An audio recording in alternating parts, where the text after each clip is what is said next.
अस्सलामुअलैकुम and hello everyone. कैसे हैं आप सब लोग और कैसी गुजर रही है ज़िंदगी।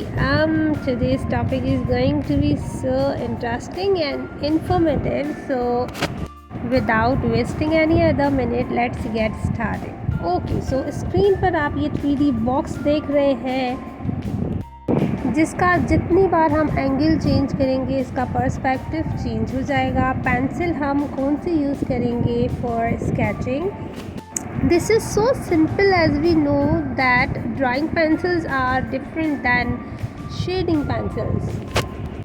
सो ड्राइंग के लिए हम एच सीरीज़ की कोई सी भी पेंसिल यूज़ कर सकते हैं एंड फॉर शेडिंग हम हमेशा बी सीरीज़ की पेंसिल्स यूज़ करेंगे। ओके, सो जिस एंगल से हमें ये 3D बॉक्स नज़र आ रहा है हमारी स्क्रीन पर, इसको बनाने के लिए हम यहाँ पर इक्वली 2 बॉक्सेस ले लेंगे।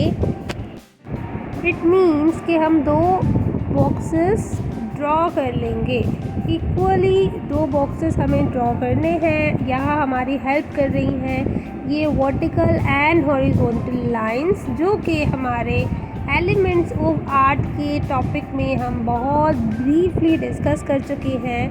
That these are some basic and primary lines, जिनकी प्रैक्टिस करने से, कंटिन्यूसली इनको अपनी प्रैक्टिस में रखने से we can create any kind of shape. Okay, so यहाँ मैं पेंसिल मेथड फॉलो कर रही हूँ to take a distance of this box, जो ऑलरेडी मैं बना चुकी हूँ, और ये एक स्क्वायर शेप बॉक्स है। सो हमें सेकंड बॉक्स भी स्क्वायर शेप में लेना है। पेंसिल मेथड को फॉलो करते हुए यहाँ मैं पॉइंट कर रही हूँ मार्क, और उस पॉइंट की हेल्प से मैं एक वर्टिकल लाइन ड्रॉ कर लूँगी and there you go. Okay, so this session is going to be so interesting and informative, so इसको बहुत ही कंसंट्रेशन के साथ हमने वॉच करना है, और इसी पैटर्न को अगर हम फॉलो करेंगे so we can get it. So जब तक ये बॉक्स बन रहा है, ये दोनों बॉक्स हमारे बन रहे हैं, जब तक कुछ डिस्कशन कर लेते हैं। फॉर एग्ज़ाम्पल, अगर हमारी लाइन्स एक्यूरेट नहीं है so we will go for ruler. But as you know the rule number 1 of sketching is हमें ना स्केल यूज़ करना है, ना ही any kind of measuring tool हम यूज़ कर सकते हैं। और इसमें सबसे ज़्यादा जो चीज़ हेल्पफुल है हमारे लिए वो है elements of arts. Elements of arts की जितनी हम प्रैक्टिस करेंगे, जितने हम पैटर्न्स को अपनी प्रैक्टिस में लेकर आएंगे, उतना जल्दी हमारी स्केचिंग इम्प्रूव हो जाएगी। And trust me, sketching is not difficult, it is not tough, believe me on that if you understood the basics of it. अगर आप टाइम नहीं ले रहे हो इसको लर्न करने में तो आप गलत हो। अगर आप चाहते हो कि क्विकली हम हर चीज़ सीख लें, लर्न कर लें और बिल्कुल प्रो हो जाएं, तो हम गलत हैं। एक बच्चा भी 1 साल लेता है चलने में। So we need to concentrate on that process through which we can improve our sketching, our drawing। और ड्राइंग हमने इम्प्रूव कर ली तो हर चीज़ हमारे लिए हलवा हो जाएगी। हम हर मीडियम पे काम कर सकते हैं। इस 3D बॉक्स बनाने के लिए मैंने अपवर्ड पॉइंटिंग की है। चारों कॉर्नर्स में अपवर्ड पॉइंटिंग करके सेंटर से हमने उसे ज्वाइन कर दिया है। जिस तरह हमने देखा कि राइट साइड को हमने सेंटर से ज्वाइन कर दिया है, ऐसे ही हमने लेफ़्ट साइड भी यही सेम वर्किंग करनी है। यहाँ आपको जो एक लोगो दिखाई दे रहा है वो देखें, इसी पैटर्न से बन सकता है। ओके, सो हमारा बेसिक्स तो हो गया यहाँ कंप्लीट, और हमने एक सेंटर लाइन लगा दी है विच इज़ हॉरिजॉन्टल लाइन। इसके बाद बहुत ज़्यादा कंसंट्रेशन की ज़रूरत है हमें, क्योंकि इसके बाद जो एक और शेप हम सीखने लगे हैं वो यहीं से थोड़ी सी डिफ़िकल्ट हो जाएगी। थोड़ी सी डिफ़िकल्टीज हमें फेस करनी पड़ेंगी टू लर्न दैट शेप। अब मैंने अपवर्ड कुछ पॉइंट लिए थे, सम 5 पॉइंट्स। सो यहाँ सेंटर लाइन से जो मैंने हॉरिजॉन्टल लाइन ड्रॉ की थी उसके ऊपर से मैंने 5 पॉइंट्स मार्क कर लिए और उस लास्ट पॉइंट को मैंने ज्वाइन कर दिया है अपने बोथ साइडेड पॉइंट्स के साथ। लाइन ड्रॉ कर लेते हैं जहाँ पर हमने पॉइंटिंग की थी और जोन सी लाइंस हमने इरेज करनी है वो भी इरेज कर लेते हैं। यहाँ मैं पेंसिल इरेज़र का यूज़ कर रही हूँ, आप कोई सा भी इरेज़र यूज़ कर सकते हो। One thing you should keep in your mind that professional eraser, professional pencils जो है वो डिफरेंट होती हैं नॉर्मल स्कूल कॉलेज स्टेशनरी से, बिल्कुल डिफरेंट होती हैं। टोटली डिफरेंट तरीके से ये डिज़ाइन की जाती हैं क्योंकि ये प्रोफेशनली स्केचिंग के लिए हम यूज़ करते हैं। सो जितनी भी एक्स्ट्रा लाइंस यहाँ पर थी सब मैंने इरेज कर दी हैं। पेंसिल इरेज़र मैं यहाँ फाइबर कास्टिंग का यूज़ कर रही हूँ। ये हमें हेल्प करता है छोटे से छोटे एरिया को भी इरेज करने में। ओके, सो हमें पता है कि शेप बनाना, शेप्स क्रिएट करना is a basic step, but the next step is shading. Shading किस तरीके से करनी है? हमारी drawing pencil was different, it was from H series, but हमारी shading pencils are from B series. तो बी सीरीज़ की 4B पेंसिल यहाँ मैंने ले ली है for basic shading. There are many methods of shading, but मैं जो मेथड फॉलो करती हूँ which is circular method, circular motion. जिस तरह यहाँ हम देख सकते हैं कि मेरी पेंसिल सर्कुलर मोशन में रन कर रही है और ग्रेजुअली एंड स्लोली मैं अपना प्रेशर यहाँ डिक्रीज़ एंड इंक्रीज़ कर रही हूँ according to situation. And shading की practice is pretty important to improve your sketching, your drawing skills, क्योंकि एडवांस लेवल तक तो हम चले ही जाते हैं, but if we do not know about the basics of anything we can not survive in that field. We should focus on basics. Now through this box हम कोई सी भी तिरछी लाइन क्रिएट कर सकते हैं, कोई सा भी डायगनल स्ट्रीट क्रिएट कर सकते हैं, डायगनल बिल्डिंग्स क्रिएट कर सकते हैं।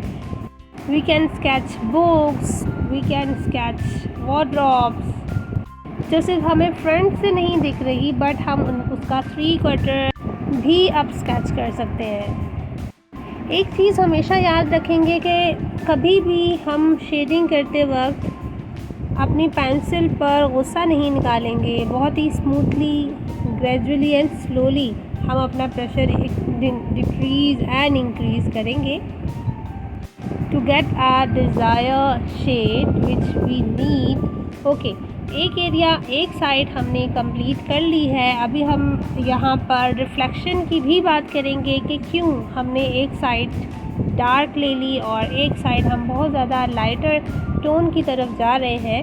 सो इसमें बहुत ज़्यादा एलिमेंट पाया जाता है हमारी रिफ्लेक्शन का, हमारी लाइट का और उसकी टाइमिंग्स का, या फिर हम यूँ कह सकते हैं कि इसमें रिफ्लेक्शन पाया जाता है हमारी आर्टिफिशियल लाइट्स एंड हमारी नेचुरल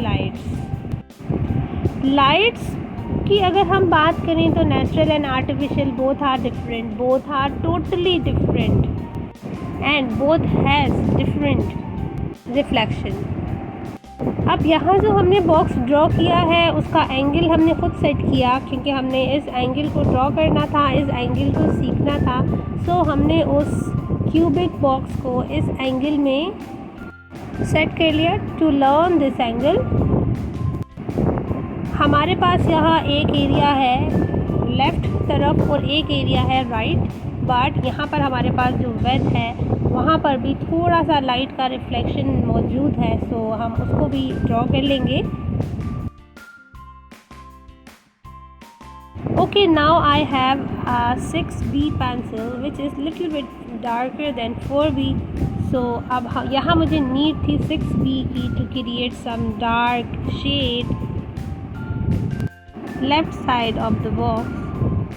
सो सर्कुलर मोशन में ही हम पेंसिल को रन अप करेंगे और इस शेड को, जो हमारा शेड है जो हमें यहाँ पर लेकर आना है, सो ग्रेजुअली हम वो शेड यहाँ पर दे देंगे। Okay, so after using 6B I thought मुझे 9B का भी यूज़ कर लेना चाहिए। अगर हम पेंसिल्स की बात करें और B सीरीज़ की बात करें, सो B सीरियल नंबर्स हैं जिसमें 2B, 3B, 4B till 10B तक हमारे पास ये सीरियल नंबर्स मौजूद हैं, जिनकी हेल्प से हम अपने शेड्स को इंक्रीज़ कर सकते हैं। फॉर एग्ज़ाम्पल, जैसे जैसे हमारे नंबर्स इंक्रीज़ होते जाएंगे, इनका शेड इंक्रीज़ होता चला जाएगा। और सबसे ज़्यादा डार्कर शेड हमारे पास जो ब्रांड मैं यूज़ कर रही हूँ उसमें 10B है, जो एक डार्क शेड है, बट आई प्रेफर कि हम 9B यूज़ करें। 9B is better than 10B, so या I am using 9B here. Okay, so I am done with this. अब मुझे थोड़ा सा रिफ्लेक्शन दिखाना है। सो जो एरिया हमारा ज़्यादा हाईलाइट होगा, ज़्यादा हमारे पास रिफ्लेक्शन नज़र आ रहा होगा हमें, वहाँ से हम उस एरिया को इरेज कर सकते हैं। ट्रस्ट मी, इस शेप और इसके बाद जो हम एक शेप सीखने लगे हैं, उसके बाद आपके लिए ड्राइंग करना would be so much easy and halwa. अब वन टाइम में तो हम एक शेप को नहीं सीख सकते, सो इस शेप को बहुत अच्छे से अंडरस्टैंड करने के लिए हम इस क्लिप को दोबारा से देख लेंगे to learn this shape step by step. So now let's discuss about something related to reflection and light. So मैं यहाँ फॉलो कर रही हूँ एक artificial light. I am not following the sunlight or the moonlight, but I'm following artificial light. So हमारी artificial light हमें right side से reflect कर रही है, so definitely हमारा जो shadow है, जो इस box का shadow है, वो left side की तरफ automatically चला जाएगा। But that is not necessary कि light अगर right side से आ रही है तो हमारा shadow left side पर ही जाएगा। No, it can be different according to their time duration and the level of their light. ये shadow one sided भी हो सकता है, two sided भी हो सकता है और four sided भी हो सकता है। It can be blurry sometime.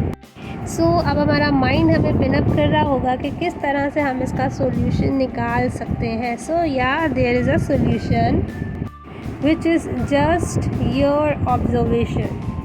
जितनी अच्छी और स्ट्रॉन्ग ऑब्जर्वेशन स्किल्स हमारे पास होंगी, जो कि डेवलप होती हैं टाइम टू टाइम, जितना अच्छा हम ऑब्ज़र्व करेंगे चीज़ों को, अपने ऑब्जेक्ट्स को, उतनी अच्छी हमारी स्केचिंग बहुत जल्दी से इम्प्रूव हो जाएगी। बहुत अच्छे से हम अपने ऑब्जेक्ट्स को टैकल करने लगेंगे। So yeah, I am done with this shape and for me this was a basic diagonal shape. Difficult shape सीखना तो अभी बाकी है मेरे दोस्त, और उसको सीखने के लिए हमें इसकी प्रैक्टिस करनी है। जब हम इसमें इम्प्रूव हो जाएंगे, so that won't be that much difficult for us. Hope you have like this tutorial, give a huge thumbs up and do subscribe my YouTube channel. This is Pakistani Artist Isra signing off. Allah Nigehban.